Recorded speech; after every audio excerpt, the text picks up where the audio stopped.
Have you ever returned to your car to find that somebody's left a note for you on the windscreen? Perhaps you left the car parked in the car park at the railway station when you caught a train, or on the road to just pop into a shop or visit a friend. But either way, you come back to the car to find there it is, that handwritten note placed carefully under one of the windscreen wipers to convey to you a message which the author obviously thought was absolutely essential you receive. Well, this is what happened to my husband last week when he went to do the weekly shopping. And if you're anything like us, you won't believe the message that was written on that note. It certainly wasn't something we expected. Keep watching and I'll tell you all about it. So, welcome to Casamad House in the Granada region of Spain. We're a family of over 30, including one husband, one wife, and a whole lot of rescue dogs and cats. And we try to do as much as we can to help, rescue, and rehome animals in need. As you can probably imagine, all of this means that each week we have to get a whole lot of groceries. And the person selected in our house to do the weekly grocery shop is... that's right, hubby Stu. So last Wednesday, off he went as usual to do the food shopping. And when he got to the store, he parked up and did what he always does before going in to shop. He stopped to feed some of the local stray cats that hang around in the car park there. Now, he's not the only person that does this. There is a number of people that stop and give a bit of food to the cats. And by and large, when other customers see people doing this, they smile or just ignore it. But occasionally you might get somebody making a negative comment. Hey ho, that's life, I suppose. The main thing is that the cats are kept well fed.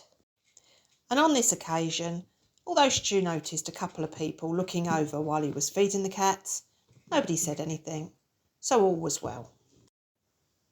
After Stu'd finished feeding the cats, he went into store, did the shopping as usual, packed the car up, and then gave the cats a few more treats before jumping in the car to make the 30-minute drive home.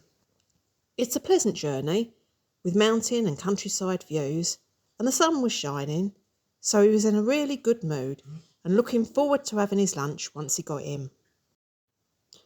It wasn't till about 10 minutes into the journey that he noticed it. A small piece of paper that had been folded carefully and placed under one of the windscreen wipers. At first, he thought it must be some kind of advertising flyer, placed on the windscreen of cars in the car park to promote some local business. But on second glance, he noticed that there was handwriting on the note. Somebody had gone to the trouble of obtaining a piece of paper and a pen, writing a note and placing it very precisely on the windscreen of his car. A sudden rush of dismay came over him. Had somebody hit the car while he'd been in store? Isn't that the main reason that people leave notes on other people's cars? But then he thought, surely I would have noticed that when I came back to the car.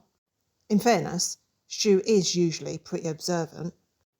And then he remembered the people that had seen him as he'd been feeding the cats. Most had ignored him, one or two had smiled, and a couple, well, they hadn't looked too happy.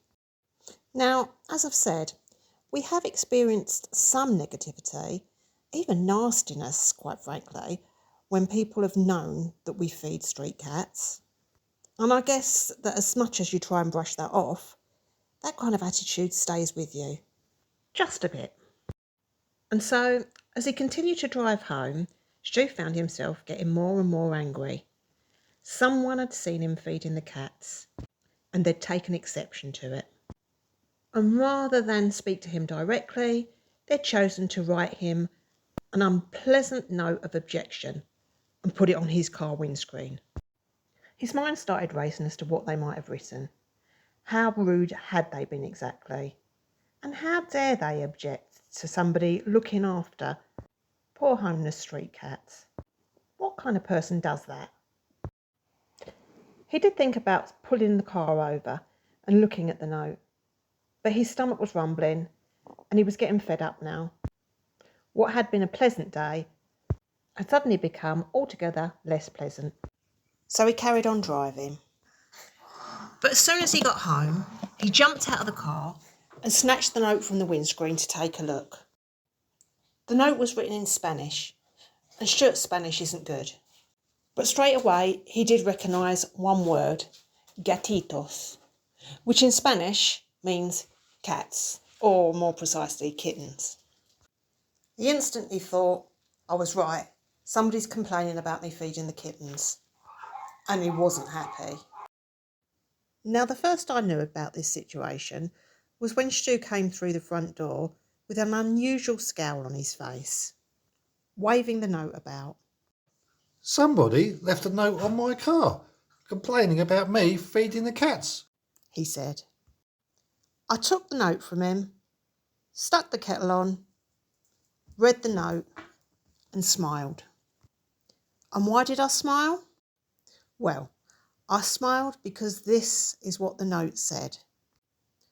For those of you that don't speak Spanish, here's a translation, care of Google Translate. Thank you for that food for the kittens. Gestures reconcile me with our species. Attention, an empathetic person. Now, sorry for the rough translation there, but you get the gist. A really kind fellow animal lover had taken the time out of their day to get a piece of paper and a pen and write a note thanking Stuart for feeding the cats, and basically said that seeing him do this had restored their faith in the human race just a little. It's ironic, really, because receiving this note did exactly the same for us. We're the kind of people that always joke and say we prefer animals to people. But there's a little truth in that. When you spend a lot of time around animals that have been abused or abandoned, it can often make you feel quite negative about the human race. But by taking the time to write this letter and put it on our car, this person has unknowingly restored our faith in the human race, just a little. We'd love to be able to find this person and thank them, and tell them just how much it meant to us to receive this beautiful note. But of course, we'll probably never find out who the author was. That said, you never know, do you? Perhaps one day that person will be flicking through YouTube and this video will be recommended to them. Thanks so much for watching this video, guys. It really helps us towards our goal of being able to do more rescue work with dogs, cats and any other animals that come along here at Casa Madhouse. We hope you have a lovely day, and that if ever you have a note put on your car, it actually turns out to be more positive than you might expect. Please don't forget to give us a thumbs up, to subscribe if you haven't already, and we'll see you in our next video. Bye for now.